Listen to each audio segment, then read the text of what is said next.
The BBC is a disgrace. In describing Holocaust Remembrance Day yesterday, they completely erased Jews from the day, saying that 6 million people were murdered. The BBC has since apologized, but the damage is already done, and it is a dangerous erosion of history. And please spare me that this was an accident. The BBC has a history of skewing the narrative to demonize Israel and the Jewish people. The writer, editor, producer, and reporter all just made an innocent mistake? No chance. The BBC once again chooses misinformation when it comes to the Jews, and combine this with a sharp decline in Holocaust education, you have the makings of it happening again.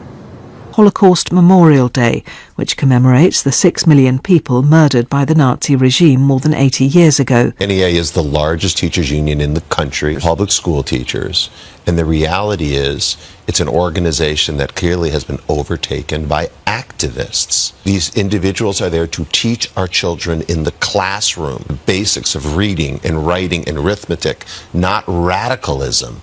It's kind of a radical agenda that these individuals are trying to insert and indoctrinate our kids into our education system. Poisoning the classroom with politics is bad for kids, it's bad for our communities, and it's bad for the country. And now the truth is that these anti-Israel activists are quite insidious. And they see that the way that we can capture the culture is by going after our children. I started paying attention once I realized how deeply political our profession had always been. I knew I could no longer stay on the sidelines.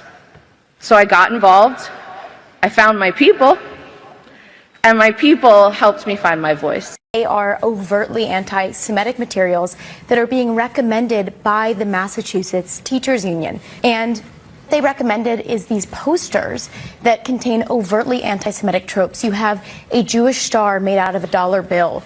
You have Jews and Israelis being presented as snakes. Now that's something that you've seen in Nazi-era posters. And in addition to anti-Semitic material, you also have the promotion of overt violence as well. So you even have PFLP terrorists, that's a U.S. designated terrorist organization, being lauded in these posters. And again, these are being recommended to teachers saying, these are materials you can use to teach about the conflict, to teach about what's going on in the Middle East. But I've been covering this issue, how anti-Semitic material is making its way into K-12 classrooms, and it is frankly rampant. You see it in so many different areas, whether it's the books, whether it's the materials that are being taught to kids, whether it's teachers actually taking their children to protest against Israel, to say no Zionists here.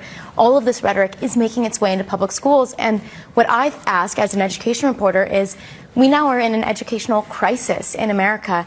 Our reading levels are the lowest that they've been in 30 years, and yet this is what teachers unions are focused on in terms of what they want to bring into their classroom.